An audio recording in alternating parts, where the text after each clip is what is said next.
Salam sejahtera, Anda bersama saya Salvinus Saribun untuk berita Borneo Today TV malam ini.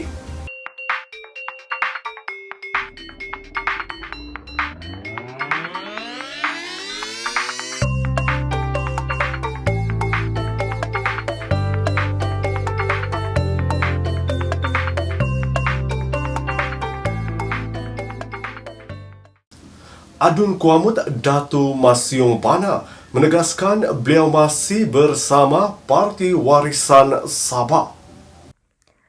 Ahli Dewan Undangan Negeri Kuamut Datuk Masyong Banah menegaskan beliau masih bersama Parti Warisan Sabah selepas timbul persoalan mengenai hala tuju politiknya. Menurut Masyong, beliau akan terus mempertahankan Presiden Warisan Datuk Seri Panglima Haji Muhammad Syafiee bin Haji Abdal ketika kabar angin bertiup kencang mengenai usaha Kerajaan Perikatan Nasional untuk membeli wakil rakyat Sabah bagi mendapatkan sokongan. Kalau ada andaian pun setakat ini kita masih bersama-sama warisan lah. So kita sebenarnya masing-masing ada prinsip. Prinsip kita ialah kita akan mempertahankan ketua sehingga dia tidak bermaya. Itu prinsip kita. Dan perkara ini itu juga yang kita buat sama Ketua Menteri sebelum inilah. Orang APKO yang terakhir meninggalkan Tan Sri Musa sebagai Ketua Menteri adalah saya. Karena prinsip kita apa? Prinsip kita ialah kita akan pertahankan ketua kita sehingga dia tidak bermaya. Masyong ditemui selepas membuat laporan polis di Ibu Pejabat Polis Daerah Kota Kinabalu petang tadi. Masyong membuat laporan tersebut selepas kehadiran beberapa kenderaan dan individu dalam keadaan mencurigakan di kediamannya Isnin lalu. Beliau memberikan keterangan selepas 2 jam selepas mendakwa keselamatannya terancam. Tetapi pada jam 2 petang, saya telah mendapat makluman daripada isteri saya yang ketika itu berada di rumah melalui saya punya pembantu khas yang menyatakan bahawa ada beberapa kereta yang datang ke rumah dengan bilangan yang agak banyak, lebih kurang 7 hingga 8 buah kereta, dan mereka datang dengan cara mencurigakan. Kereta itu juga tidak dikenali dan ada seorang yang turunlah melalui nampak di CCTV, ada seorang yang turun bertanyakan kepada ama saya, bertanyakan saya di mana dan juga isteri saya. Ekoran kejadian itu, Masyong mengambil keputusan untuk membatalkan program lawatan ke kawasannya di Tongod. Bila dia tanya, ama saya menjawab, katanya dia jalan, YB jalan. Dia tanya berapa lama sudah, lebih kurang ama saya menjawab 2 jam lebih lah. So dia tanya istri saya di mana. Istri saya kata, apa ini ama saya kata, istri pun jalan bersama-sama. So kau kasih tahu dia ada satu perkataan yang tidak menggembirakan lah. Sebab itu yang bertanya itu mengatakan, kau jangan bohong. Saya tahu ini Datuk Masyong ada di dalam rumah. So apabila istri saya dapat makluman sebegitu, dia pun agak risau dan agak merasa takut. Dan pada masa itu dia naik ke atas semula dan dia tengok di CCTV lah. Dan memang betul ada beberapa gambar yang dia kirimkan kepada saya. Ada beberapa buah kereta yang dikenal pasti dalam CCTV. Dan atas perbincangan kami bersama, saya telah mengambil keputusan untuk membatalkan program saya untuk masuk kawasan. Berikutan kejadian itu yang tular di Facebook, beberapa pihak mula mempersoalkan pendirian politik Masyong selepas beliau sendiri gagal dihubungi. Ditanya jika kehadiran individu berkenaan mempunyai kaitan dengan mana-mana parti politik, Masyong enggan mengulas dan menyerahkan kepada pihak polis untuk menjalankan siasatan. Tidak kenal. Tidak kenal. Ada yang cakap di Facebook ada polis datang pergi rumah Datuk. Saya tidak berapa pasti siapa sebenarnya yang datang lah. Sama ada, tapi yang pastinya dia bukan kenalan kita lah, bukan kawan kita. Saya tidak pasti dia polis kah ataupun orang awam kah dan ada siapa-siapa. Saya rasa biarlah polis akan buat siasatan. Sebab saya pun sudah lebih kurang hampir 2 jam saya memberikan statement. Dan selepas ini polis akan siasat. Pakatan Harapan PH Sabah mendukung penuh kepimpinan Ketua Menteri Datuk Seri Panglima Haji Muhammad Syafiee bin Haji Abdal. Sehubungan itu, PH Sabah mahu kerajaan negeri yang diterajui Parti Warisan Sabah dikekalkan demi kestabilan politik negeri serta untuk manfaat kepada rakyat Sabah keseluruhannya. PH Sabah juga berharap agar model politik matang yang diamalkan di Sabah yang berbilang kaum dan agama dapat diterjemahkan dalam konteks politik negara. Konflik antara kaum dan fanatik beragama perlu diminimaliskan dalam membina masa depan negara. Kenyataan bersama itu dikeluarkan oleh pengerusi PH Sabah merangkap pengerusi Majlis Pimpinan Negeri PKR Sabah, Datuk Christina Liu, pengerusi DAP Sabah, Datuk Frankie Pun dan pengerusi Amanah Sabah, Lahirul Latigo. Kita tidak mahu negara ini diheret dengan prasangka antara kaum dan menjadi bom jangka di masa hadapan. Oleh itu, PH Sabah mencadangkan agar formula politik di Malaysia Timur, terutama di Sabah, dapat menjadi rujukan pimpinan nasional dalam mengatasi kemelut politik yang melanda negara. Menurut mereka, buat masa ini PH Sabah akan menumpukan usaha untuk membantu membangun semula ekonomi negeri serta memastikan rakyat Sabah dapat melepasi cabaran COVID-19 serta kembali menjadi destinasi pelancongan utama dunia. Kerajaan Sabah hari ini memutuskan untuk membenarkan beberapa lagi perkhidmatan untuk beroperasi semula. Antaranya kolam renang umum, premis biliard dan snooker serta kedai menjual nombor ramalan berlesen. Ketua Menteri berkata waktu operasi perniagaan hendaklah dijalankan seperti biasa tertakluk kepada prosedur operasi standard SOP Kementerian Kesihatan, pihak berkuasa tempatan dan pihak berwajib. Selain itu, Kerajaan Sabah juga memutuskan untuk membenarkan peniaga atau pelabur warga asing masuk ke negeri ini. Walau bagaimanapun, Ketua Menteri berkata golongan itu dikehendaki untuk mengisi borang pengisytiharan kesihatan dan mematuhi SOP Jabatan Kesihatan Negeri Sabah. Jelas Ketua Menteri, kebenaran kemasukan itu juga tertakluk kepada peraturan-peraturan Jabatan Imigresen Malaysia Sabah serta pihak berwajib yang sedang berkuat kuasa. Dalam pada itu, orang ramai di Sabah diingatkan untuk mengamalkan 3S iaitu jauhi kawasan sesak, elakkan kawasan yang sempit dan elak sembang atau bertutur dalam jarak yang dekat. Sehingga semalam, Sabah merekodkan 366 kes COVID-19 dengan 9 masih dirawat di wad. Sehingga 22 Jun, Kerajaan Sabah telah menyalurkan bantuan berjumlah RM189 juta kepada 918,829 keluarga melalui pakej bantuan COVID-19 Sabah Wike di sepanjang tempoh Perintah Kawalan Pergerakan PKP. Setiausaha politik kepada Ketua Menteri Nick Chuck dalam satu kenyataan berkata bantuan ini meliputi penduduk Sabah dalam pelbagai kategori. Daripada jumlah besar RM189 juta itu, Jabatan Kebajikan Masyarakat telah mengagihkan RM18.9 juta kepada 63,226 keluarga anak yatim, warga orang kelainan upaya, OKU, pesakit COVID-19 dan sebagainya.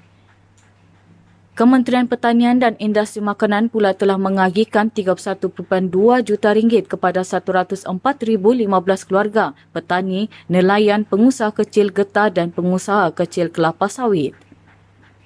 Kementerian Pembangunan Luar Bandar telah menyalurkan sejumlah RM36.68 juta kepada 99,986 keluarga dalam kumpulan miskin tegar, B40, IKASI dan sebagainya.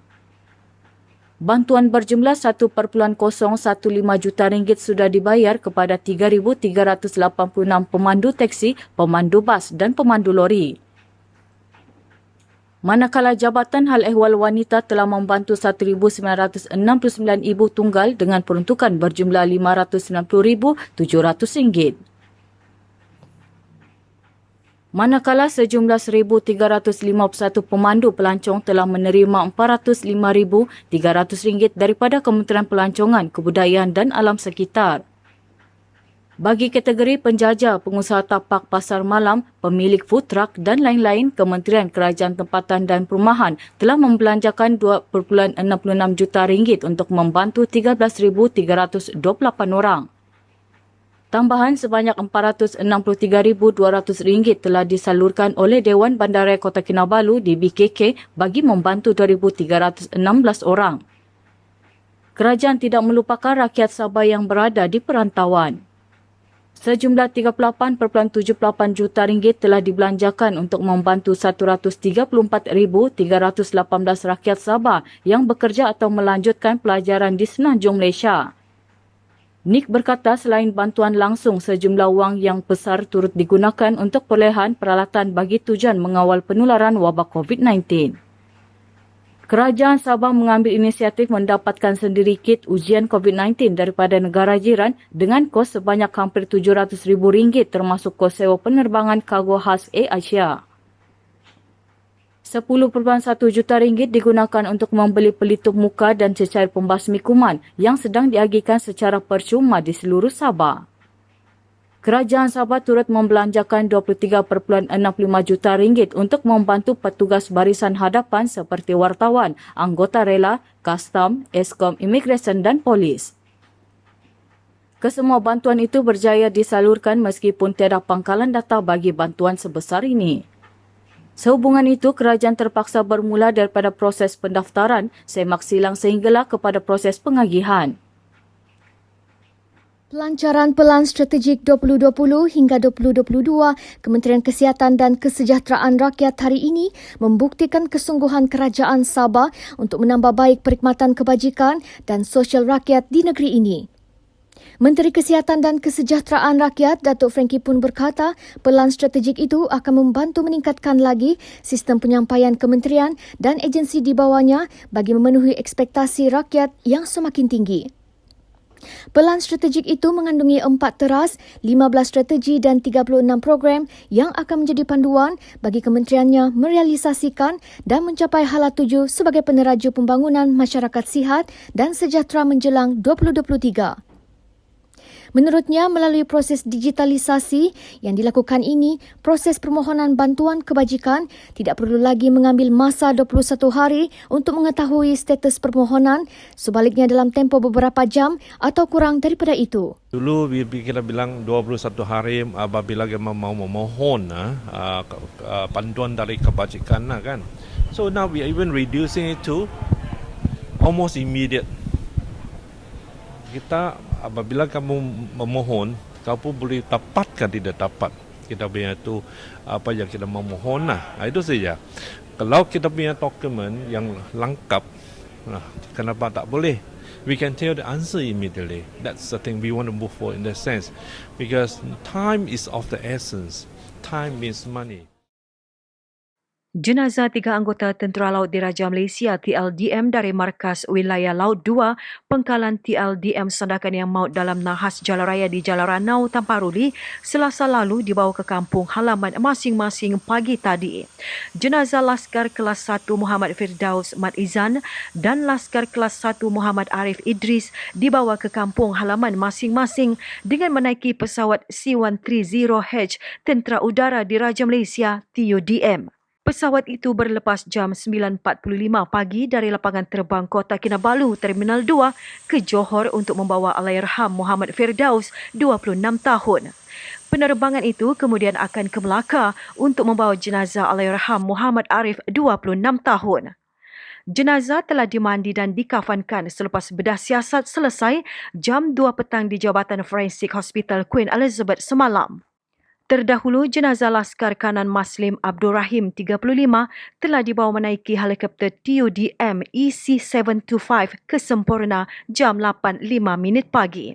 Manakala seorang lagi anggota TLDM yang cedera, Vincent M. Orel, 24 tahun berasal dari Sarawak, kini menerima rawatan di Hospital Angkatan Tentera Wilayah Kota Kinabalu, Sepanggar. Kesemua anggota yang terlibat dalam nahas itu dalam perjalanan ke pangkalan TLDM Kota Kinabalu, Teluk Sepanggar dan pangkalan TLDM Sandakan bagi melaksanakan tugas rasmi. Di Semporna, jenazah Laskar Kanan Maslim Abdul Rahim, 35 tahun, selamat dikebumikan dengan penuh istiadat ketenteraan termasuk kawalan kehormatan jenazah di tanah persendirian keluarga di Kampung Bugaya, Jalan Rancangan 11 pagi tadi. Terdahulu, jenazah tiba di pekarangan rumah keluarga isteri dengan van jenazah milik TLDMK di Sri Sempurna pada 10.08 pagi. Jenazah Allahyarham Maslim diterbangkan ke Semporna jam 8.05 pagi menggunakan helikopter EC-725 milik Tentera Udara Malaysia dari Terminal 2 Lapangan Terbang Kota Kinabalu. Urusan solat jenazah dan bacaan tahlil diadakan di rumah keluarga isterinya Nur Faizah Muhammad Pagal, 35 tahun. Jenazah Allahyarham selesai dikebumikan pada 11 pagi. Suasana pilu menyelubungi ahli keluarga sepanjang proses pengubian berlangsung. Hadir memberi penghormatan terakhir Panglima Markas Wilayah Laut 2 Pangkalan TL Diam Sandakan, Laksamana Muda Datuk Sabri Zali dan Pegawai Memerintah KD Seri Semporna, Kapten Ahmad Nazri Abu Hassan. Allahyarham Maslim dari Markas Wilayah Laut 2 Pangkalan TLDM Sandakan antara 3 anggota TLDM yang maut dalam kemalangan Jalan Raya Ranau Tamparuli Selasa lalu. Kemalangan itu turut mengorbankan 2 lagi anggota iaitu Laskar Kelas 1 Muhammad Firdaus Mat Izan dari Keluang Johor dan Laskar Kelas 1 Muhammad Arif Idris dari Melaka. Manakala Laskar Kelas 2 TLR Vincent M. Orel, 24 tahun dari Sarawak cedera. Allahyarham meninggalkan isteri Nur Faizah dan seorang anak perempuan Nur Quratul Ail 5 tahun.